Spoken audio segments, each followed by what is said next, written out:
Kravitz. If you have not followed his Triple H horse racing podcast, you're missing out. It's one of the best podcasts in the country.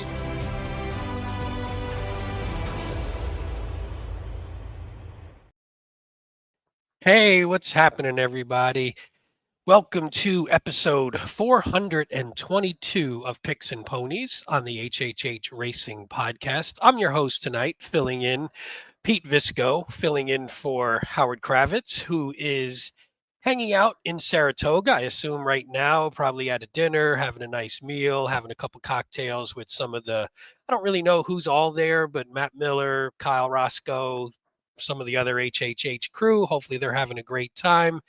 So you're going to get me talking as your host tonight and my co-host, who I will be bringing on in a few minutes. But tonight we are going to be talking about the late pick 5 on Saturday at Saratoga, which includes the Grade 1 Breeders' Cup Turf Winning You're In Sword Dancer, which is an awesome race usually. We got a great sequence that we'll be talking about, so we're really excited for that. We'll talk about a few other topics that are going on in horse racing. But first, let me knock out a couple of the administrative items. As you can see, sort of scrolling below, go to our YouTube channel, subscribe. Please, if you like watching the show, hit the subscribe button. Again, we're trying to get to the subscribing. We're trying to get our subscription numbers up to, I forget where we're at now, 50-something hundred. We're always trying to get to the next milestone. So please subscribe, rate, review, whatever you need to do. Hit that like button on each of our shows. Again, that tells the YouTube algorithm that you like our show, and it'll put us in all the feeds and all that kind of stuff. And also hit the notification bell.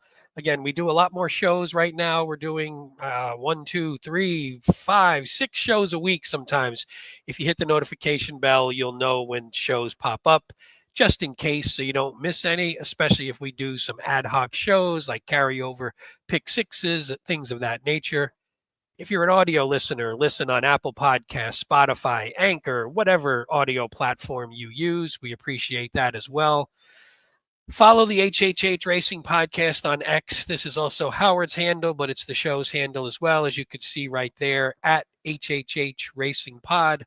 Also, you'll see our personal handles are in our little signature when we bring those up on the screen. Power picks. These are our standard power picks, not the Saratoga Del Mar specific. These are our standard power picks, come out every Saturday, generally have 2, sometimes 3 tracks included. There's information below the video player on YouTube, or you can go to our website, hhhracingpodcast.com. There's information, examples, things of that nature around the power picks. So if you're unclear about what's included, go there, check them out. You could see past ones. You could see an example. You could see pricing information, all that kind of stuff, and then links to Patreon where you subscribe. So please check that out. One other quick thing, upcoming shows. Like I said, we have a lot of shows coming. Right after this at 9:30 p.m. Eastern, Pacific Horse Players, they will be covering the late pick 5 at Del Mar, I believe. And then this weekend, Saratoga Today, our morning show for Saratoga, Saturdays and Sundays, 10:45 a.m. Eastern. Please check those out. And then our live show, Weekend Warriors, where we cover live racing from Woodbine, Monmouth, Saratoga, Del Mar, wherever.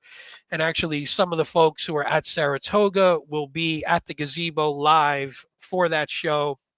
So this is a really good one to check out because they will be live from Saratoga. So that's it for the administrative stuff. Now, let me bring on my co-host tonight. He's my normal co-host who is sporting some lovely new headphones from the Saratoga Special and the Commonwealth of Massachusetts, as Howard likes to say.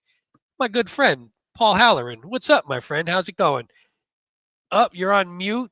No, we got a little thing. There we go. How's it going? How you doing, Pete? I am fantastic. What's going on? Not much. Trying to get this show ready. Tomorrow's Power Picks. Oh, yes. Live show Saturday. Uncle. We call him Uncle Slave Driver. I mean, we need to up the wages or something. We need to go to Congress. I don't know who's going to make that change, but somebody needs to fix that. Well, he teaches math, not history, so he never heard about Abraham Lincoln. That is true. Although math, there should be more numbers. One thing I didn't do yet, I was going to wait for you. Let's see who is here in the chat with us. Of course, we have Katie, 2 cards on her birthday on Saturday. So happy early birthday, Katie, our number one viewer, I say, at least in terms of commenting and how she supports my best bets every week. So of course, Katie is my favorite. We got a nice happy birthday to Katie from Mike Carmoli. Let's see who else we have. We have Tom Espinoza from the West Coast. Let's see. Pete. I don't know that many fancy words, Tom. That's usually Paul's, as the writer, that's usually Paul. Yes, sorry about that, John. Yes, I will not be in Saratoga. We got Ralph Conti. Let's see. We got Roshan is here. Let's see. Anybody else?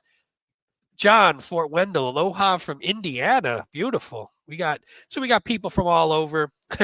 Paul, you'll like this one. Paul looks like he's in the cockpit of a Boeing 747. You don't want that, John. Paul. Be on that flight. Yeah, I don't want to be, especially a night flight. I don't think I want to be on that one. So, before we jump into I told everyone we're going to be covering Saratoga. Before we jump in, you were just in Saratoga. How was your trip? How long were you there for, actually? I was there for 8 days. Oh my gosh! In Saratoga world, as you know, is a marathon, not a sprint. Lot. How was how'd the wallet come out at the end of those? I got to tell you, Pete, and you know, we talk a lot about our transparency on the show. I did as poor a job betting as I've ever done. Oh no! Sometimes you have bad handicapping. Sometimes you have bad luck. Sometimes you have bad ticket structure. That's sometimes the only you have all of them. The only trifecta I hit was those 3. That's not a good sign usually. I ran second with my key horse quite a bit. I was joking that I should be playing the Del Mar Place Pickall because I ran second you so play much. Your lane. So, I mean, it wasn't. I will say the handicap of those 3 elements, the handicapping was probably the least of my problems. But as you know, if you have not good ticket structure and not good luck, you can handicap till you're blue in the face. So, you know what? Just kind of got home and got back to work on other stuff, and you know, these things are going to happen. Well, let's and start. I did meet our friend Rehan walking into the clubhouse one day. I did. It was a pleasure. Yep. That's and awesome. We have some news. One of our most loyal listeners, Pete, I have viewers, I should say, I have convinced to join me on Travers Weekend. His name is Jim Pillars. Oh, get out of here, Jim. I didn't see him in the chat yet, but we know. So Jim's coming. When are you getting up there, and when is he coming up? I am going to, I got to work, on a bunch of, I assume I'll have Travers preview stuff. And that's the one thing I should say, I had a great week. The betting is, the wins and losses are going to take care of themselves. I did some work. I was out at 5:30 in the morning twice, once to watch the Catholic boy horse that I own a small piece of train, and once to watch Jessica Harrington's Hot as Hell, who was a beaten favorite, as it turned out, in the Saratoga Derby train. Yeah. So I had a great time. But anyway, I will go on Wednesday of Travers Week, and I think Jim is coming in on Friday. That is awesome. That's got to be I'm sure that's an action-packed week and very crowded and tons going on. And excuse me, everyone. Hopefully the Travers field itself turns out to be decent. At least you'll get to see, knock on wood, and as all goes well, you'll see your boy Sovereignty there. So that will be exciting. I guess we'll see who else tries to oppose him. By the way, in case anybody's looking, I forget which way I need to point, but it doesn't matter. In the corner on the screen, one of those ways. In the corner on the screen, you see a little QR code, a little blue QR code. That is a link to our Power Pick. So if you're watching this and you forget to go to the website, you see where Paul is pointing. If you just, scan your camera, you go to that QR code, it'll take you to the link to our Power Pick. So that's a nice, easy way for anyone to check those out. Why don't we get into handicapping, Paul? You ready? Let's get into it, and then we'll talk about some stuff later. By the end, I think most of our viewers and listeners know. Later, we'll have a little bit of a rant, as usual. The horse racing world has given us and Paul plenty of things to be slightly annoyed by, so we will hear about that later. So definitely stay tuned, even post handicapping and post our best bets of the week. Well, let's jump right in. I'm going to bring up, actually, let me take the QR code off there so it doesn't stick into our PPs. Like I said, we're doing the late pick 5 at Saratoga, starts in race 8, post time 4:31 p.m. Eastern. And we are starting with an allowance optional claiming 100,000, purse 120,000, 6 furlongs on the dirt. And we have a nice field of 8. I think it's a very solid field. It's a good way to start this one off. Let me bring up our picks and then we'll talk. And Paul is going to start since I am the host and it's only him. Paul is going to start each time for us today. Let's see who we're going with. So Paul is going with 267. The favorite, Damon's Mound, I forgot to mention, is the 2.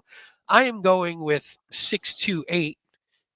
Let's get into it. Paul, what do you like about Damon's Mound? Seems just on paper to be a pretty logical favorite, I would think. Yeah, Pete, I've always liked this horse. This horse has been good right from the get-go. In case there's no jockey Olympics going on here. Junior Alvarado is at Colonial Yes, big on weekend. Saturday for a Million Day. Pete, I just couldn't get past that last race and how strong it came back. Bookham Dano, Mulligan, Nakatomi, how strong the field was, I should say. Yeah. I just look at that 4th as being good enough to win this race. Now, I'm anxious to hear you talk about your horse because I think this is a really good horse. I remember talking to Eddie Owens about this horse last summer for a Mid-Atlantic story, and the horse has since changed hands to Mark Cassie. But anyway, I'll let you talk about Little Nye. But I think I think that this race, Pete, is going to be won from behind. Yep. Unless you're 6 wires it. Let's look at that while you're talking here. Yeah. So we have as we do on here is the time form. So it looks like a little bit of pace, nothing. It's not projected to be hot, but at least there is some speed there. So it's got the 1 and the 3 Twisted Ride, Maximum Meridius on top there. And you can see there's the 2. If you get this trip, I assume you'll be pretty happy, Paul, just sort of sitting, stalking, or no? You think you'll yes. I think what's telling about it, Pete, is you see the time form has all 8 horses within probably about 5 lengths. And sometimes even if it's not as fast a pace, we've talked about this, if it's hotly contested by multiple horses, it does bode well for a closer. And that would be really the ideal trip from time form screen to the finish line. To the finish line. I certainly expect that this horse is not going to be on the lead. I don't want to question our friends at Time Form, Pete, but I know for a fact the 6 is really fast. The 7 is always forward. If you look at the 4 has some speed. Type Maximus Meridius has speed. I think, Pete, you have to look at horses like the ones I just mentioned and figure, well, how do we win this race? So I guess it boils down to I could see Damon Mound certainly winning it from off the pace. Yeah. Several of those others, I think, need to win it from on or near the front, and I think that's what might set it up a little bit, if not for a closer, for a stalker. Yeah, no, I agree with that, and I think because there is, and one thing we look at, and again for the listeners, one thing I like to do, and I know we always show the picture because a visual is always nice.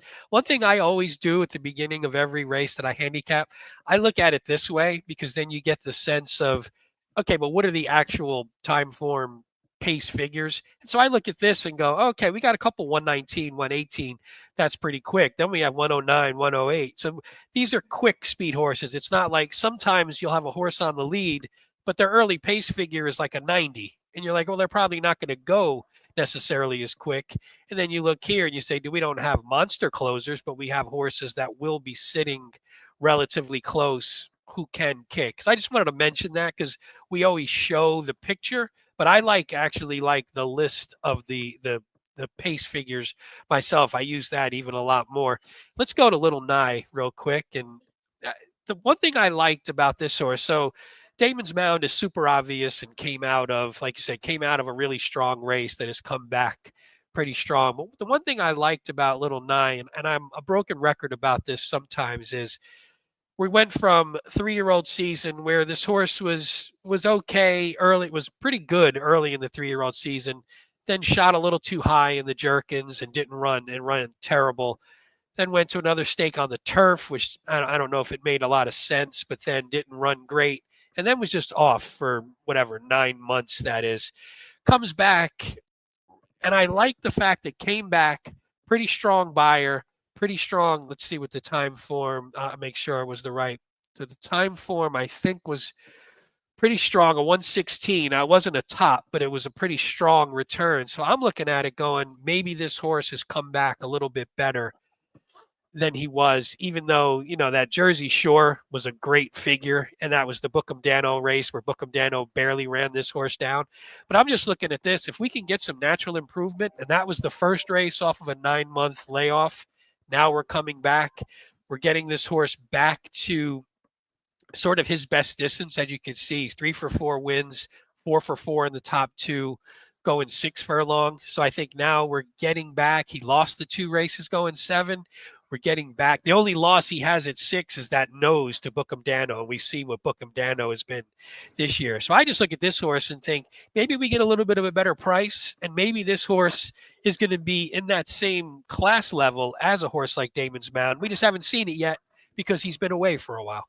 What do you think? And I think those are all good points. And I don't think I talked about how fast this horse is, but I would put him in the category of not necessarily needing to be on the lead. Yeah. I don't think you want to have him worse than second, but I could see him sitting off someone. Jose is still, he's been riding very well. Yeah. Well, he just took his Kentucky form right back into New York. So he and Cassie obviously make up a potent combination. 35% at Saratoga. Yeah, that's the last crazy. 2 years. So yeah, he is certainly an A for me, Pete. Those would be my 2 A's in the race, the 2 and 6. So I agree with just about everything you've said about the 6. Do you look at them as sort of, when you say you're going A's, would you only use them, or are you still using, like, you have Surveillance in third here? And this is a horse that just from a class standpoint has been running, pretty consistently in at least graded stakes races, doesn't necessarily get wins there, but doesn't have to worry about that here, is now back in the optional claiming. And his last win came when he dropped into optional claiming 80, and he's been good at this level. So do you look at this horse as a threat to those top 2, or just, hey, it's a backup, anything can happen kind of thing, but the other 2 are sort of standouts? How do you look at it? Yeah, I'll be kind of torn between a B and a C on this horse, Pete. Yeah. To be honest with you, the horse has 11 wins. Of course, he's now 8. Pretty good deal for a $25,000 horse. He's made Not too bad, right? 1.1. He's run even recently, Pete. The John Nayrud race from this past May. That's a grade 3. He loses by a neck. Yep. He got trounced in the True North, but that field was stacked with Bookham Dano, who came back to win, and Mulligan and Crazy Mason. Yeah. So you could throw out the last race. I'm not sure what prompted that turf experiment in the Harvey Pack. Because you got beat by a monster, bring the band home. All of a sudden, looks like the fastest thing on turf. But yeah, this horse would be a bit on the backup line for me, B or C. Do you look at anything? So the 8 and the 4 are both Linda Rice. Both had Kendrick the last few races, and Kendrick went with the 8 Surveillance over the 4 Light the Way. Do you look at anything? I don't get too wrapped up in the jockey stuff too often, but do you look at that and say, obviously from an odds standpoint, Surveillance looks like a better horse. Just from a class standpoint, I assume maybe that's where Kendrick went. If he had the choice, I would imagine. Yeah, and I'm not, to deal with Linda a lot, and I have great admiration and respect for her. I'm not sure, some trainers are adamant about, like Chad Brown, the jockeys don't have to worry about picking. Yeah. Okay. Yeah. Where others will let them pick. I guess technically Lescano is her main man. all in all. But Kendrick's riding very well, so I think in this case, I wouldn't put a lot of weight on it either way. Me neither. I just figured it's something somebody might notice it. I didn't have Maximus Meridius is another horse that just has speed and has run in some quality races and just looked to be, though, a notch below for me. So I just thought, I feel like I'm covered. I feel like if you have Damon's Mound and Little Nye, I feel like you're covered pretty well in this race. So I wouldn't, if I'm playing a caveman, I might even I'd stick with those two, even though it's maybe not the best thing, but I'd probably just stick with the two of them and be happy and try and get through this one. I don't know. Do you have anybody else you think you want to talk through? I'm good on this one otherwise. Yeah, no, I'll have Maximus Meridius as a C only because Butchie Reed ships to New York with purpose and with success. Be just as happy if he chose a New York jockey to ride the horse, but that's his business, not that's mine. Another thing. You see the 7 Nova Rags gets the switch for your guy Bill Mott when losing Junior, but picks up Irad. Not too bad if you're gonna. Yeah, not bad. Do that, and Bill won. I think at least one today, and Junior won 2 today, so that combination continues to succeed. It's still going well. All right, well, let's move on to the 9th, which is another. This is a good one, grade 2. So we got the Fasig-Tipton Saratoga Oaks Invitational Stakes, grade 2, 500,000, going a mile and 3/16 on the turf. As you can see there, the rails will be out to 18 feet. And we have a pretty small but a pretty talented field of 6, with the favorite being the number 6, Laura Lynn. Let's see where you and I are going. We are pretty different in this one. Well, not too different, but actually, yeah, we are in a short field. Paul is going right in order, 1, 2, 3, and I am going 6, 3, 1. So, Paul, why don't you talk about the 1, Opulent Restraint, who is coming out also from a very nice race, 2 to 1, Chad Brown, Flavian Pratt. Why don't you talk about why you like this one? Well, I think the conversation, Pete, starts with how you feel about Laura Lynn. Now, this is I always talk about the late, great Edgar Cartado, powerful New Jersey referee, who, famous words, they ain't beat him yet. What makes you think they're going to beat him today? That put me on Barbaro in the Derby, by the way. I like that. But anyway, well, let's look at Laura Lynn while you talk. Go ahead. Yeah, and you could talk about why you like it. I mean, obviously done nothing wrong. That was a real bog they ran in last time. They had canceled, if I'm not mistaken, they canceled the Penn Mile card twice and ended up on yielding turf the third time. Anyway, yeah. So no knock. Carmouche did not go down to ride. He used Ruiz. But, I think the buyer top, the co-buyer top 80s, Pete, they're fine, but they're not, they're not looming over anyone in this field. In fact, the one who I picked comes off an 89. I just think this is a really good spot for the 1. He did go to the lead off a little bit of a layoff last time and got caught. I think second time off, Pratt gets back on him, having ridden him down in Florida over the winter, so he is familiar with the horse. I don't think the distance is going to be a problem. Now, people could say, well, you're an idiot. He got picked up the last 2 times. But with the trip he promises to get from the inside, saving ground, which will help get him out that other. By the way, let's there you go, toast. The trip she'll get, and we're talking about an extra half a furlong from last time, and Pete, she missed by 3/4 of a length, and was right on in the photo with Nitrogen, who is we think as good a 3-year-old turf filly out there, who is going to be way over betting the Alabama, but I suspect we'll talk about that next week. I'm excited for that one. I'm going to miss that. Was that next Saturday, the Alabama? I'm going to miss that show. That sucks. But yes. So anyway, it's kind of a referendum on how good you think Laura Lynn is. I'm going to guess that these horses on the inside are better. I think the 3 is intriguing. A horse that John Gosden trained, first time for Miguel, who remains absolutely on fire. Won again today, at least one. Might have won 2. but remains absolutely on fire. I mean, from a class standpoint, this horse is coming. I mean, you see the Epsom Oaks running against Mini Hawk, who I think came back, and I want to say Mini Hawk won the Epsom Oaks and the Irish Oaks, maybe, if I'm remembering correctly. I had a note in there, but some odd thing when I use DRF, if I have a foreign horse, my notes disappear for the foreign horses. I even emailed them and they said they couldn't recreate the error, but it happens to me every single time. But I think that was Mini Hawk, and then the last race was actually pretty tough as well. So this horse is coming in with some pretty solid credentials. The only thing I was a little questionable about was the 2 wins came on the synth and wasn't as good, even though it was against much better competition. So I assume it was a combination of the competition. But I don't know if maybe just wasn't as good on the turf as the synth. But again, it's totally different when they come over here. And Miguel hasn't had the opportunity with foreign shippers much just yet. He so has we'll see not. how he does. No, that's fair. I just think it's an intriguing horse because Bobby Flay, who has some extra cash after breeding a $2.7 million horse this week.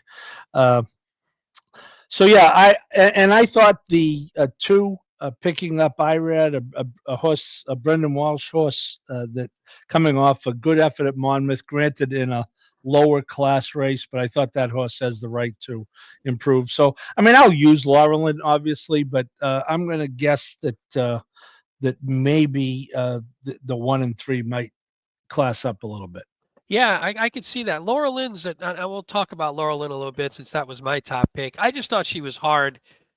I like that she's tactical. She's actually sat off some pretty soft paces, and she did get a little bit of pace when she beat. I'll bring that one up real quick while we're sitting here. We might as well take a peek at the stretch drive here. You see the 2 and the 5 opulent.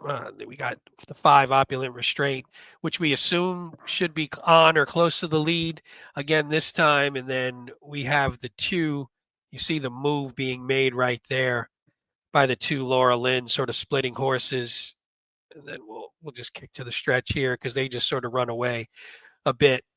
And I think Laura Lynn just sort of runs this. She basically just runs her down on the square. I mean, it's close though. Opulent restraint fought, and she's a tough horse, and I think she had her way. I mean, she didn't have blistering fractions, so I don't think it was that bad. But I thought Laura Lynn beat her soundly enough on the square to where she at least ran. I thought she ran better. But I think if you can get opulent restraint from the rail on the lead clean again, I'm going to do one of my mid-show relocations, Pete, that I do so well. Yeah, do it. Yeah, I've been banished to the basement, which is where I belong. You got, well, you know, sometimes that's why I do all the shows in the basement. Don't fall down. Yeah, well, I do most of them, but my wife was out, so I keep one eye on my friend Martha from the other room. So, we don't want to. While you do that, I will bring up the time form here. And if you look at the time form, like we talked about earlier, the 1 opulent restraint from the rail just has a pretty clear pace advantage. You see the 5 totally justified, who I don't necessarily like that much, sitting in sort of the pocket trip. So, excuse me, just from a pace standpoint, I think your 1, Paul, is going to have a pretty solid trip, and she's just going to have to show that she can hold off a horse like Laura Lynn or a horse like Go-Go Boots, who I assume will be sitting off as well. Yes, I would agree with that. It's not going to be any surprise to me if Laura Lynn runs by them again. You know, it's only 6, but another thing, I don't love the far outside in a turf. Yeah. But there is a decent run to the turn. I'm probably searching in vain for ways to beat the favorite, Pete. I've done it before. Well, again, I think we've done it where when you have a favorite and you're looking at a horse that just from a figure standpoint, not that figures mean everything, but when you look at it, when you think you're going to have a decent favorite, you expect them to at least show some sort of separation from a figure standpoint between them and the rest of the field. And she just doesn't do that, where she doesn't even necessarily have the best figures. The last one we'll talk about, we hit most of the field. You have the 2, Sigh No More, in second because you completely tossed Laura Lynn, at least in your top 3 here. What'd you like about this one? Because I thought this one was pretty intriguing. You're picking up IRAD, which no knock on Concepcion, but well, anytime you can get IRAD, that's pretty good, especially with a horse that's probably going to be coming from off the pace. Did you like this one as a potential win contender? I'll probably have her as a B or a C, Pete, but I just think there's room for advancement. Third time North America, third time off a long layoff. Big Brendan Walsh fan here. Brendan's one of those guys that doesn't enter because he's looking for a good table. Yeah. So the fact that he has the confidence to put this horse in, and this horse is 4 for 9 lifetime, Pete, and ran in 3 graded stakes overseas in Ireland. Best race was a win in the last one, which is a grade 3. And, I hate to be down on U.S. turf horses, but in my mind, a grade 3 over there is at least a grade 2 over here. Yeah. A group 3 over there, I should say. So, yeah, again, backup type ticket. But I don't want to, if I'm alive, I don't want to fail to advance by not having this horse at, what could be that 8-1. I like that the horse, even though it was at 40-1, still had a nice win going 9. I wondered if this horse, just from a breeding standpoint, if maybe the distance is going to keep moving this horse forward a little bit. And I thought did move forward in the second race, got a little pace. So 2 things happened in her last race. She got more pace to close into. As you could see, there's red-coated fractions here. So whereas in the prior race, they were partially blue, it was like moderate to slow fractions, had a harder time closing, going a mile on a good track, then got firm turf with a little bit of pace, a little bit extra distance. If we get that combination again with a little more distance this time and IRAD, this one scares me. I think this is one that I could see. This is one that I think is a real win contender too. I kind of like this one. Just for those reasons, because you just don't know. Maybe the extra pace we get. The only thing is, I don't know if we're going to get much pace in here for this horse, and that's what left her sort of off my top 3. Was I just thought Opulent Restraint may get a loose, sort of soft lead, and I think that would hurt this horse a little bit. But well, the other thing about it, Pete, sometimes the pace, with a horse like this, sometimes you're better off with a bigger field, even though he's got to work his way through. She has to work her way through. Sometimes you obviously the more that are in there, the more likely you have some type of other speed. Yeah, I did have one funny stat on that. That anytime I see a bad stat with top trainer jockey combinations, I wanted to mention it. Chad Brown, 1 for 16. Very weird. Detailed stat here. 9 furlongs and up, 3-year-old fillies on the turf at Saratoga. There you go. That's very granular. We'll see what that means. Probably nothing, but I thought it was odd because anytime you see a negative Chad stat on the turf, it always sort of it's more a shock to the system because usually you expect all his stats to be in the 20+% range, but that one threw me a little bit. Not that I think it's that big of a concern here. All right, let's move on to the 10th. We'll get to the next one, the feature of the day. Again, race 10, the Resorts World Casino Sword Dancer, grade 1, purse $750,000. Going 1.5 miles, this time on the inner turf. We have a field of 9, but I think Grand Sonata, from what I saw, is scratching. So we're going to have a field of 8, from what I understand, with the favorite being the number 6 Farbridge. Let's see where we're going to go. Paul is going 165, and I am going 617. So, Paul, you're going to go with the 1, Appleby Pratt El Cordobes, I think is how it's pronounced, but I'm probably murdering that name and pronunciation. What do you like about this one, aside from some of the obvious Appleby Pratt Godolphin connection angles there for you? Yeah, it's kind of the other Appleby, right? And people have been wondering where Charlie's been. He's only sent 3 horses over this year. I believe they were all on Pegasus Day, and that's really early in the year for him to be shipping over anyway. And you can see he didn't win any of them. But here's a nice stat on the screen from Ralph, which I had.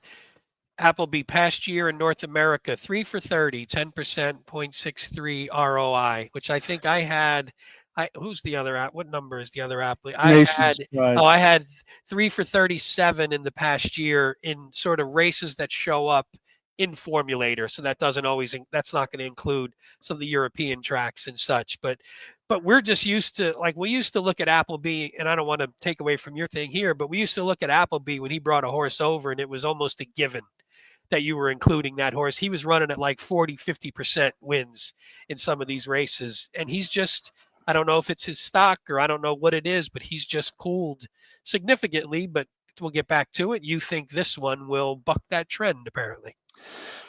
Yeah, well, again, Nation's Pride is clearly the favorite. It's interesting that Nation's Pride won the Million last year, and the Million is Saturday, and he is shipping both Nation's Pride and El Cordobes here to Saratoga to run in this race. So he doesn't have. He doesn't have anyone in the Million, right? I don't believe he does, because I would be highly unlikely for him to be running in a race like that with Mr. Buick not in the saddle. That is true. Yes. So I just thought that this horse, it's a Frankel. Coming off a really good effort, Group 2, Newmarket. I get it. This is, this is the first foray into Grade 1 or Group 1 company. Obviously, Buick is the regular rider of both, and he stayed on Nation's Pride. Pratt is not a bad pickup if you need a jock and Mr. Buick's not available. I think the time form from that last race, Pete, was very respectable. Came back at 1:15, I believe. Yeah. Which we think translates in right around 100, right? Is it about 10 Something to 15? About there, 15. Yeah, 15. And if you look real quick, Nation's Pride. So Nation's Pride, when he has time form, he's got a 1:18 winning the Sing Spiel. Back here in 23, Nation's Pride's time forms were higher, but that's when he was really good. I just don't know. He doesn't seem to be the same horse. Not that he doesn't mean he can't beat this field, but on a grander scale, I just don't think he's the same horse where he's up at that top level. So, but I think this one is working towards that. And you have, fourth race of, 7 races as a 4-year-old, but still only 9 races total. So it's still relatively inexperienced. I agree. I saw in the chat, someone said, where was it? Oh, Rob N said the one goes to the lead. In some of the replays, this is a horse that likes to be relatively forward. You're on the rail. Do you anticipate? Where would you think this horse might be? Or do you just figure it's tough with the Europeans to judge that sometimes? Yeah, it's tough to see them going to lead. And if you take Rob N's comment after that, he's talking about some type of perceived Godolphin slump, and I would remind him that they ran second by a total of about a length in 2 Grade 1s back to back in an hour at Saratoga last Saturday.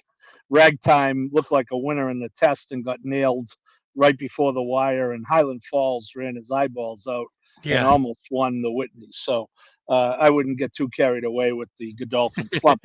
Anyway, it's hard to, don't you think, Pete? I'll tell you what, if he goes to the lead, I'm going to be pretty confident, because you got to think it would be intentional.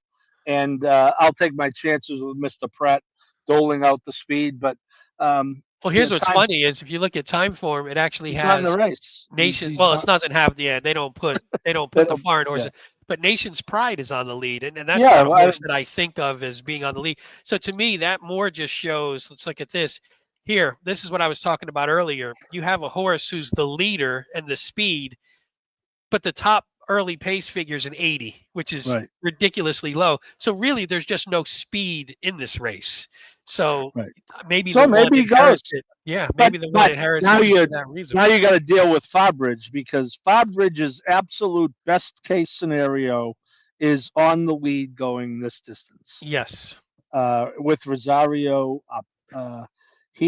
Rosario on this horse has won 5 out of 7 with a loss by a neck in the Manhattan to another Clermont horse, Deterministic.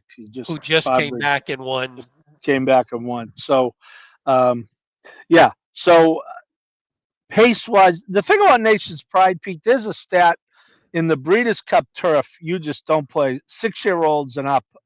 it's like single-digit percent. They just don't win. Yeah. And sometimes these turf marathoners hit this age, and maybe he is off a step. Uh, am I going to be shocked if he wins? No. Am I going to use him? Yes. But I think of the two Godolphins, certainly, I think the one has more value. And you got to deal with Fabridge. But all of a sudden now you're dealing with Fabridge as the favorite in a Grade One. And it does, he does have to get to the lead, and I believe he does have to have the pace be reasonable. See, Now, I don't think of very him as well could on happen. the lead necessarily. I mean, I agree with you. I think he could go to the lead and win, but I think he at least could sit just off.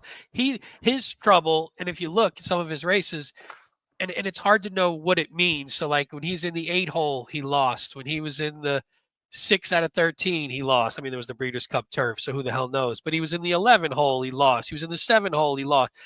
He likes to be on the inside a little bit, which we know about that. Rosario, though, has ridden him enough to know what he likes, and maybe has now gotten to the point where he's going to know how to get him in the right spot.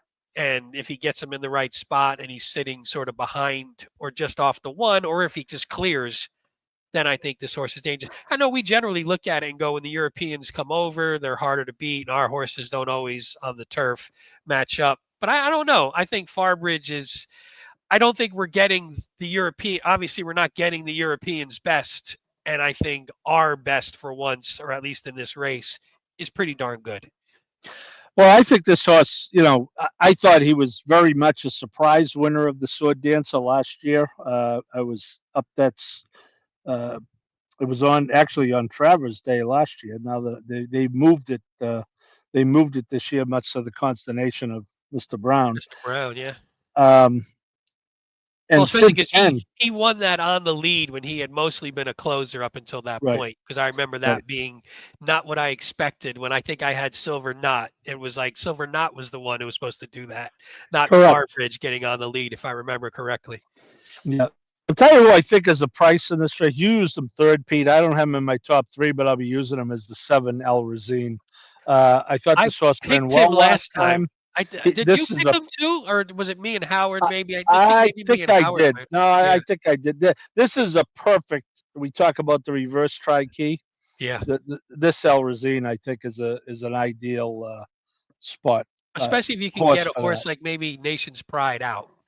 You can get get one of the favorites out. Yeah, I thought this one, because now you're talking. So came off a decent layoff, lost to Hershey, who was in fantastic form at the time and still is, then loses to Farbridge, but I just thought was a little further back in last, and Farbridge sort of got away, and I think Farbridge sort of had the run of the race, whereas El Razine was a little further back than I think was going to be able to run down a horse like Farbridge. But I think this horse is getting better, and I think if you can get that 15, I think that's a huge overlay. If you get any double digits, I think is sort of a huge overlay for this horse. So I'm with you on that one. Yeah, because let's face it, Nation's Pride we talked about might not be the Nation's Pride that he was. Yeah. And, as well as he's running, if Farbridge runs 4th in this race, Pete, I'm not going to be shocked whatsoever. No, not at all. Not at all. No. No. I mean, I'm not saying he's going to, but this race, I think, came up okay. Unless this one that I like turns out to be a stiff, and then, and I'm peeing into the wind, and you know what happens then. Yeah, that's a different story, though. But we're going to assume that your handicapping is right. Is a Crown's Way? We got our good friend Tony has vote no in this. Yeah, race. let's Kyle. Way. Looks like a little bit of an outsider, but you're going to get 20 to 1. Ran in that redistricting United Nations last time, off by less than 3 lengths. So good luck to Tony and the Crown's Way people. And Kyle Roscoe has a piece of that horse, if I remember correctly. So I'm sure Kyle will be there to see it. That's right. Yes, and it's his birthday weekend as well. I don't remember exactly the day, but I think it's his birthday weekend. I don't know if it's today or tomorrow or whatever it is. Happy birthday, Kyle, as well. Him and Katie sharing it. Yeah, that would be great if that horse can come in. But I think, yeah, I'm with you. I think it's not a great field in terms of like what we'd normally think of for this race where we're seeing somebody top notch. But I think in terms of who we have Competitive. from a betting standpoint and a competition standpoint, I think it's really good. So, Yeah, that's a good way to put it. Yeah, I don't want to trick people. We've had much better editions of this. yes, So obviously. what Yeah. I just think it's more competitive, and one of the reasons is, you get two Godolphins from Europe, and we talked about Charlie not doing as well as he typically does. Nation's Pride may or may not be over the top.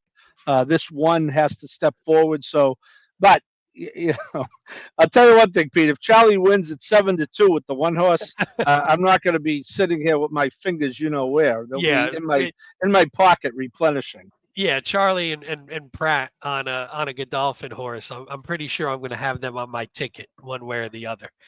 But all right, let's move on. I think you have anybody else here. I Nope. think we've No, covered we this go one on pretty to good. Yeah. the two. Let's get to the good ones now. Let's Yeah. get to the meat and potatoes of the day. So we're going to go to race 11, post time 6:17. This is an allowance purse 110,000, going 7 furlongs on the dirt. We have a field of 8, but this is another pretty competitive race, as you can tell. The favorite, the number 1, Practical Love for Paul's buddy Bill Mott at 3-1. Let's see if we are way separate. Paul is going 8-5-1, except for the one we both sort of have in the mix. I am going 1-3-7. Let's see, Paul. You are going against your guy, Bill Mott, on the rail there. You're going with the 8. Let me scroll down. Next on stage, Ray Handel, Joel Rosario. Tell me why this was going to win this race. This is a little bit of a reach. Okay, Pete. Stretch. Yeah, we like that. But 9-2 morning line. It's not like the horse is a rank outsider. No. I think this horse has the potential to get a really good trip. The 7 is coming down from 9 furlongs and absolutely doesn't break at all. The 6 is probably a little over her head in this race. Yep. I just think this horse gets a trip. I like the 2 wins in a second and 3 furlongs. I thought the last race was good enough. Lost to Ragtime, who I just mentioned earlier. Ragtime, I like that horse, by the way, Ragtime. I like that horse, and I'll tell you, Pete, boy, didn't she look like a winner at the I thought so. 16th pole the other day? Boy, that Rusty Arnold horse really, really dug in. So, yeah, I think that's a winning effort. You're not going to get 11-1 this time, but I do think I almost picked the 5, Pete. That it turns out to be a key race. This horse comes out of at Oakland. Out of that race, 2 horses won their next start. 2 ran second and 1 ran third. Yes. All with decent comp buyers.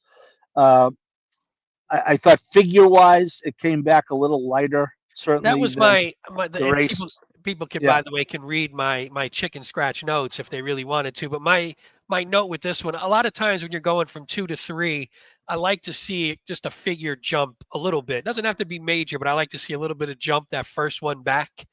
So that was one. Again, I think you're nitpicking here because this is a really even field. So I think you have to start nitpicking between. But yeah, it came out of a really good race with good horses, but I don't think ran to maybe what I think her best is. But maybe she'll move forward from that, off that this time, and we'll see. Yeah, I mean, I guess you could be concerned about going right back on the sidelines after the comeback race. Yeah, that too. But the horses would, work at Keeneland and 5 works at Saratoga. They all look. I didn't watch them, to be honest with you, but time-wise, they all look pretty competitive. John Ortiz is very good, obviously. As I say, that was a good race. The top 2 came back and won. That She's So Spicy is a pretty good filly. Yeah. So anyway, but I think the 8 could trip. And you talk about your horses. We both have the 1. Sitting this trip. Go ahead. Yeah, you talk the 1. I'll jump in on the 1. Figure-wise, Pete, that 88 looks pretty imposing. Now you have to duplicate it going up against winners for the first time, which is not easy. 7 furlongs on the rail at 7 furlongs, you're almost have to be forward, either that or you're counting on a swing wide, try to go by all of them. But I think I this think, horse has some speed, which is good, and I don't yeah, think you got to there's have it, right? Yeah. yeah. What I So, like from a figure standpoint is the horse when it ran in March going 6 ran a nice figure coming back. So came back on the turf was awful. So the debut was horrendous. Come back on the turf was horrendous going a mile. Then they're like, all right, let's cut the horse back on the dirt. Just from a figure standpoint was good. Then they go back to the turf, which turned out like crap again. Maybe they'll figure out this horse doesn't actually like the turf at some point. Even though they tried to go on the turf again, it came off, ran pretty well, and then sort of got into a groove in the last one. And that's what I'm hoping, that maybe they're like, oh, you know what? Maybe this horse should be sprinting, on fast dirt. And that's what she's good at. And that's the way I was looking at it. yeah, I think it's legit. But you should tell us, Pete, about. Oh, you do have the one No, on I do. top. So So there let you go. me Yeah, throw. I good, do have a stat here for your good. buddy Bill Mott, which I think you'll like this one. Bill Mott, 7 for 15 wins, 13 for 15 in the money, with maiden winners last out in allowance races on dirt in the past year. Those are just ridiculous. I mean, I know that's a relatively granular stat, but it's not like an outlandish stat that makes no sense. I mean, he knows how to place his horses. He takes them, they break their maiden, he puts them in on dirt, and they've just been on fire. So I'm looking at going, maybe if this horse has sort of found her way, and it's a position that Mott has been fantastic in the past year. This was a horse that I really kind of liked when I went through it, even though I do think this is a pretty wide open field. Well, I just put an A on my screen next to that horse. There Pete. you go. I like it. So we could cash together if this one wins then. Rob N said, I agree, Paul. One at the distance, best equibase figure at distance and track. I'm with you on this one. So that's probably more for your horse. Let's see. Next You on had stage. yeah, so you have 851. I had one. Let's talk about I had the 3. Yeah, Aliska.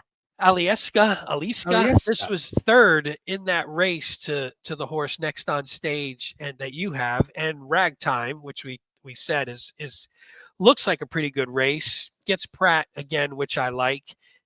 And this is just one. I mean, it's the third start, and it's the second start of the year. Second start as a 3-year-old. It's a $675,000 horse. I just look at this as, hey, that last race was a tough comeback race off of, what is that, about a 10-month layoff or so. That allowance race turned out to be a pretty tough one to come back in, where you're figuring, hey, I'll come back, we'll run, might not be super terrible. And it turned out to be a pretty tough one. So I'm looking at it, and this horse was sitting off what turned out to be a relatively slow pace. Now I'm looking at it going, man, if this horse moves forward again, she could just be pretty good, and we just don't know it yet because it's only her third start. So I'm looking at this one, and even if those odds, I assume actually if those odds float down, it's probably a really good sign. If this horse starts taking a crap load of money at some point, then maybe it's one of those they know situations where if this horse turns out to be the favorite, it wouldn't shock me in some way. But I really like this horse as one that could move forward and could potentially be the most talented one in the field. Again, we just don't know yet. What do you think about this one? You left this one off. Did you have any doubts, or was there anything you didn't like? No, not really. I mean, I just, as I say, I reached a little with the 8. I really did like that 5's last race, and I didn't want to leave the 1 off, so someone had to be left off. Somebody has to be left off. Yeah, that's she'll be a solid B for me. I won't say B as in boy because we don't pick horses that are D as in Dick. So I won't say B as in boy like Uncle does all the time. But the good sign about this horse, Pete, is the big number improvement coming off the layoff. And, some people say, well, you know what? Is she going to be able to move forward off that? With Mr. Brown calling the shots, I'd be less worried about that not advancing. It's great to see a bred by Mary Lou Whitney Stables as we just got back from Whitney weekend. That is very nice. But I certainly this is, you started off the conversation right, Pete. This is this is one of those Saratoga allowance races that you enter and you figure, okay, N1X, and then you're a trainer and you see the PPs, you're like, holy shit, what did we just jump What did we? into? Yeah. Well, this is one I look at the 3 and think that out of, because we look at the 1 and again, Practical Love could be another one who's still moving forward, and you're 8. I think it was the 8, right? Next on Stage. See, like a horse like Next on Stage is 4 years old only, but has run 20 times. So we probably know what she is. She's good enough to beat this field, but she may not move. I mean, she did move forward a lot in that last one, so I shouldn't say that, but maybe we know a little bit more about what she is. But I look at the 3 and think this is the one horse where if this horse was in a stakes race down the road this year, off maybe a big effort here, it wouldn't shock me because there's some. I mean, obviously there was a crap load of money at the sale, so they saw something in this horse that they liked, and it's in great hands. So this could be one where I'm almost talking myself into liking the 3 even more now. But I did like that race that Practical Love had. I'm trying to think. The other one I want to mention is the 7 is the one you said. I think what you made a comment that this one might just be way back. Who could ask for Mo? No, I didn't say anything about the 7. Oh, I thought you Oh did. no, I did. No, I did. I said I think break wise, I like the fact the 8's next to the. Yes. It looks like she's walking out of the gate. She is, yes, which is one thing.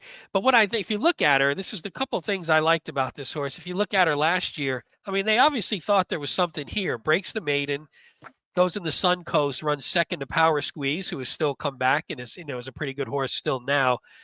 Then they're like, all right, let's try let's get on the Oaks Trail or whatever. Here we go, Devona Dale. And never really embarrassed herself in any of these races. She wasn't good enough at that level, but I thought she was fine. Then she came back, and I think if you look at that race last time, you're like, that wasn't the best comeback race. I don't really know. I watched it, and it's nothing we have to look at here, but it was a weird trip, was sort of interfered with, got DQ'd, up to second, and I thought could have won. Watching the race, I thought could have won the race. And again, I don't want to show the replay because I forget where all the issues are, so I don't want to waste people's time. But if anybody gets a chance, check out that race because I thought looking at it, I thought she could have won that race if she wasn't sort of had a funny trip and got a little interfered with. So if she wins that race coming off what she was doing last year, I think she's just lower price, and I think you'd be getting better. You'd have a lower morning line, and now you might be getting a better horse at a bigger price because that last comeback race just doesn't look that great on paper. And that was the way I looked at it for this one. The other weird thing, this horse it's going to be her 8th race, 8 different jockeys, which I hate because you just don't get a jockey that gets a feel for how she runs. Well, you would think that Ron Anderson handicapped this race. Picking the 8. He's the agent for Joel Rosario. Yes. Obviously, Rosario rode both horses last time. He had ridden the 8 one time way back, but you would think he had his choice. My issue with the 7 Pete, and I love cutbacks at 7 furlongs. Yeah. But this, with the horse was grade 2 and grade 3, not placed, but almost ran 4th. This just looks like has prep written all over it. Yeah, no, I agree with that. Yeah, that's why I had the horse more in 3rd. I think could maybe be a board horse better as a board horse at, clunking up a little bit, running on late. And if you can get a decent price and maybe that floats up because it is a pretty good field, maybe that's one you could use underneath. Let's get to the last one so then we can get to your rant and we can wrap this one up. So we'll go to the 12th. We'll try and keep this one a little shorter. The 12th, post time 6:49, allowance 95,000, going a mile and an eighth on the turf. We have a field of 10 in the main body with an MTO, which looking at the weather, which we don't talk about, I don't think the MTO will be an issue. The favorite, number 2, Amplitude, Chad Brown, again with Manny Franco at 5-2. This is the one race where you and I actually are in agreement, at least on the top horse. Paul is going 5-7-2. I am going 5-2-6. Talk to me, Paul, about what you like about the 5-horse El Delary. That's a pretty cool name, I think, for some reason. Yeah, it's an interesting placement, isn't it, Pete? It is. Although it is and it isn't. I mean, this is a New York bred that somehow hasn't been running in New York. Uh, It's so it's not been running interesting in my that way. respect. It's been running down my Yeah, way. It's it's a Robert little. Bales, I just looked, has only started one horse at Saratoga in the last 5 years, uh, and he did not win. But I do think New York bred or no, I think this is a confident placing for this horse. Um, I think those last two races on back to the turf looks like the horse can run on anything. Yeah. Um, he ran one. Oh, he did not run. He won an off the turf way down, but those last two on turf, one at Laurel, and then off the optional claimer, win at Laurel, right up to Aqueduct for a state bred race. Figure went down a little, but you know, One thing I maybe. liked, by the way, this not to cut you off. Yeah, If you no, look at go this right race, ahead. though, you look at the winner came from way in the back, second came way in the back, fourth way in the back, fifth way in the back. So this is the Yeah, only horse that sort of held in a race that sort of fell apart. So I looked at that and said, you know what? Yeah, the figure wasn't great, but I thought this horse maybe held a little bit, and I think I'm looking at it where I think this horse, if can get the lead, I think he will be tough. So I'm looking at him hopefully as the speed. And he's the from a time form standpoint, again, I'll poke to this real quick. From a time form standpoint, it has him on the lead, but a contested lead with the one. It has it graded as a fast pace. But I think if that 5 can clear, that's where I think he's dangerous. So that's what I'm hoping for. yeah. The one is a Finger Lake shipper who's always on the board. Doesn't normally win up there. He's a dirt horse going to turf. I think you kind of, if you're a jockey in the race, that horse looks like he could be a runoff in this race. You just got Yeah. to let him go, and if he doesn't stop, then he And I'm doesn't not bad. stop. I'm not. I wouldn't be upset if the 5 was sort of sitting right off or sitting sort of a pocket trip behind the one if the one does go. Yeah, the So one you got to figure the one's going to go. Low profile jockey. Anthony Ferraro's won at the meet. He does ship here uh, fairly regularly, um, but I agree with you on the pace scenario, though, Pete. Despite the fact that those two could be forward, I looked at the two amplitude for Brown and Chad Brown and Klarovich, and my conclusion was that there wasn't going to be enough pace for that yeah, I horse, thought this one's going to need a big pace. Like it even was a mile and working. an eighth, right? Yeah, yeah. I thought this one. This could be one that winds up just rolling by on the outside if timed right. But I looked at it as, man, this horse has almost zero speed.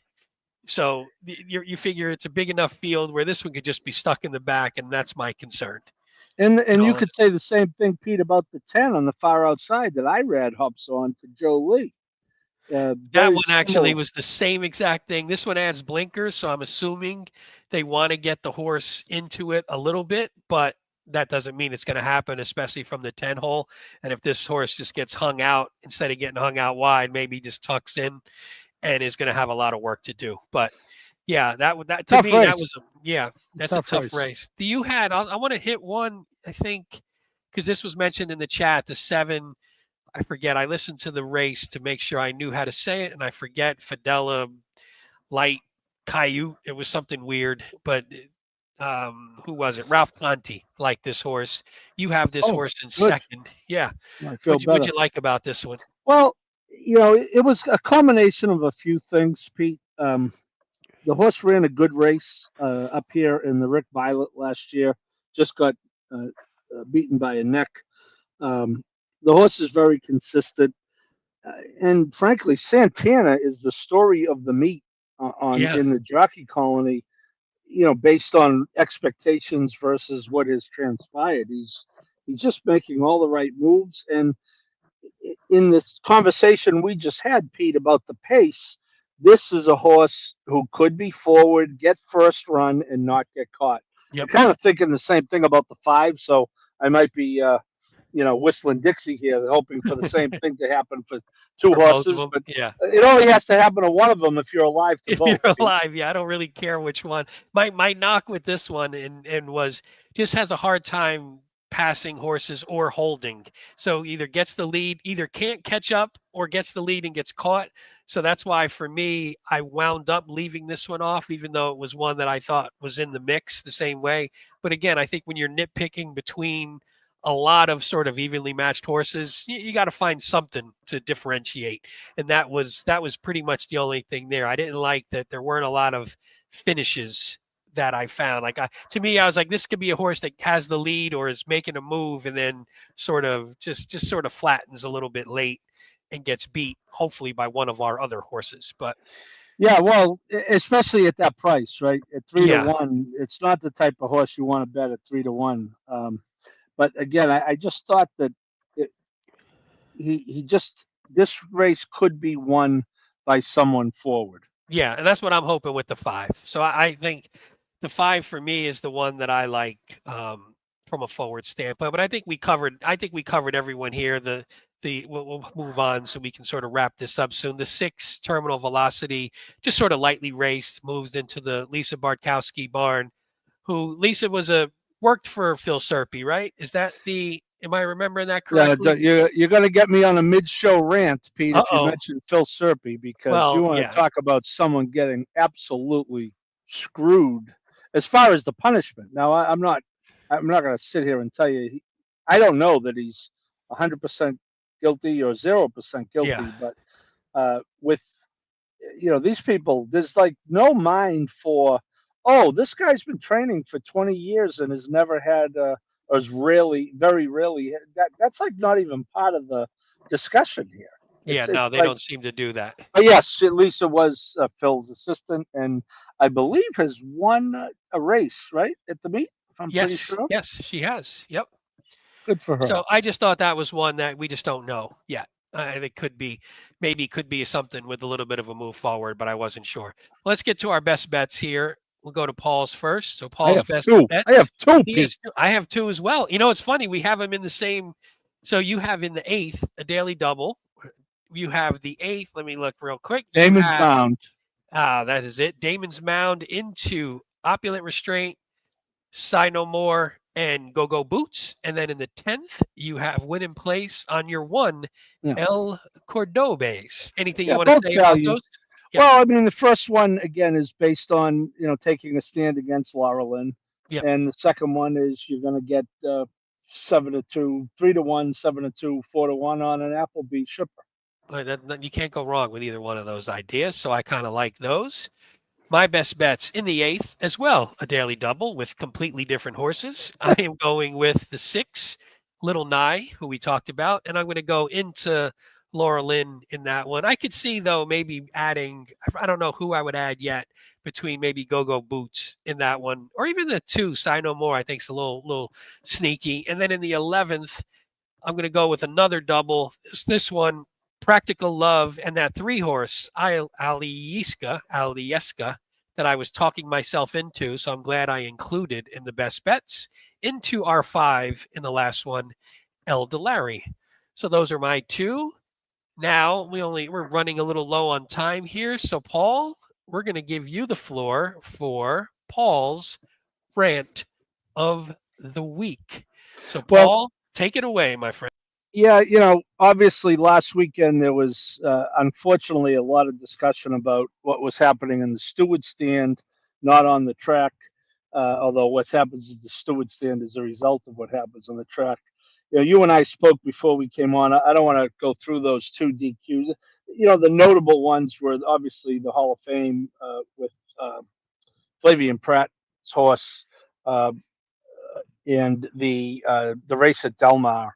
Was it the Hall of Fame or was it the Saturday race? I'm losing my mind, Pete. I was at Saratoga for too many days. The DQ of Pratt was in the Hall of Fame on Friday, correct? I believe it was. Yes, I think it was. I didn't. The first one cost me money, and I didn't have a huge problem with either of them. But the issue is this: 2 things. One, I will give them credit now. NYRA is doing, or not NYRA. the stewards, remember, don't work for NYRA. There is one NYRA steward of the three, one appointed by the Jockey Club and one by the Gaming Commission. But they are having one come on TV right after the race and describe what happened. It happened again today. We won't talk about today. Today, I am a huge Tom Morley fan. I really hope his trainer told him, you must file an objection, because the trainer objection in today's inquiry in the race that Junior won on Mott's horse was about as idiotic a trainer objection as you'll ever see. Anyway, they did the right thing. But anyway, they act talking about it. Andy Sherling did like about a 15-minute YouTube with the stewards, but then he had on Andrew Offerman, who is the director of operations, one of the execs at NYRA, and they put on the screen the qualifications for a disqualification, if you will, the reasons in New York, and then on the next screen they put California. And of course, they're not totally different, but they're different enough, right? Yeah. So you could bet Saratoga in the afternoon, get taken down, you get pissed off, it's the right decision based on the rules. Yep. And then you bet a horse at Del Mar and not get put up in the same situation, and you're like, what are we, Major Hochstetter? But what are we doing here? So anyway, it's the age-old, search for consistency. We're not getting it. I think that when it comes to these decisions, it's very hard to be objective if you have any dog in the fight, i.e. money on the line. I was pissed off at Maximum Security because it cost me about $3,000, but he probably needed to come down. Yeah. I didn't have a big problem with either of the ones last weekend, and like I say, the Saratoga one cost me a couple of hundred, nothing major. Although the way the week went, a couple of hundred would have been good. Anyway, you probably would have lost it anyway. You probably would have lost it. If we could just get to the point where, at a minimum, they were all following the same set of guidelines. They're still human. They will still have occasions where you will disagree because it is subjective, and the one thing after this last week, Pete, it seems like these inquiries and objections and controversial takedowns and no takedowns have been coming at us like furiously. And all I could think of was, thank God the people in California did the right thing in the 2023 Breeders' Cup Dirt Mile. That's all. Yeah, I like that. Yes. Well, the one thing what you said that I pull out of that is you wish they followed the same rules or similar rules. But isn't that the problem with horse racing all around, is we don't have that, umbrella governing body or anything to where 100%. People are under following. So that almost is that's always seems to be the underlying current for so many of the problems that we have, is that there is no consistency. And I mean, I don't know enough, and maybe maybe at some point we'd have somebody on, a steward on, to understand the training. Does the training for what training they go through? How do they have to understand? What do they do to sort of interpret the rules and understand the differences between jurisdictions, maybe something like that? Well, it is a process, Pete. I assume it is. Yeah, I just don't know anything about it. You don't just show up and say, it's not like they say, okay, hey, Pete, you're selling tickets today, and Paul, you're a steward today. Hey, we might be better off if they did that. It's a thing, look at it. Let's face it. It is a thankless job, because anytime they have to get involved, they're going to piss off a percentage of the people. Yeah, that's the thing. But I do think the transparency of, at least, in Europe, as you know, and or maybe it's the Middle East or both, the jockeys actually go to the room and they show it on the live. And they show it. Yeah, they show it. Yeah. Now Richie Migliori, who could be in the Hall of Fame someday, will tell you he thinks that the whole conversation with the jockeys is useless, because you could have one jockey who's a better lawyer than another. One who speaks English better than others. So we're not going to solve that problem tonight. But as I said, I think New York putting the stewards out there on camera, even after the fact, is a step in the right direction. I think it's good. Yeah. And this is important because it affects the bettors, and decisions, and I think that's going to rile people up. And in this one riled a lot of people up. But what I was saying to you before the show is this was oddly where most people were on the same side, whereas generally in these arguments it's 50-50 and everyone hates each other and everyone calls each other an idiot, and they're usually in disagreement. But this one, these two, at least people seem to be on the same side and just hated everything. So I don't know. We want transparency. Maybe that's a step, because if you say something that isn't, it's like when they do the selection committee in like basketball or something, the tournament, and they say, well, why did you pick this team? Or why'd you leave this team out? And their explanation is a bunch of horseshit. Then you're like, yeah, it's subjective, right? No matter what you do, yeah. it's even if you have rules written, it's still going to be subjective, because now what Pratt did the other day, did he violate the rule? Yeah, we've seen a lot worse, and they don't. So, we just want consistency and transparency. I think that's the end in the end here. But all right, let's wrap it up, because like I said, anyone watching live in 13 minutes or so, you're going to join, hopefully, the Pacific Horse Players guys. That the gang will be covering the late pick 5 at Del Mar. So please jump on that. Like I mentioned earlier, join us this weekend. I think Paul on Saturday will be on Saratoga Today. I will be on Sunday, Saratoga Today, and then we have Weekend Warriors, where they'll be live from Saratoga, watching races from all over the country. So definitely check that out. Like I said, we still have a full week left. There's a lot going on still on the podcast, so please join us, listen, like we always say, rate, review, hit the like button, do all that crap. But most importantly, what we want you to do, I'll say it now and then I'll wrap up. We want everyone here to crush their bets at Saratoga. Let's do that. Saratoga, we got Colonial Downs is big this weekend. Del Mar, of course, some great tracks, some great racing. So for me, Pete Visco, my co-host today, Paul Halloran, thank you for joining us. Episode 422 of Picks and Ponies, covering the late pick 5 at Saratoga. And I'll repeat it again. Everyone, crush your bets this weekend at the spa. Take care, everyone. See ya.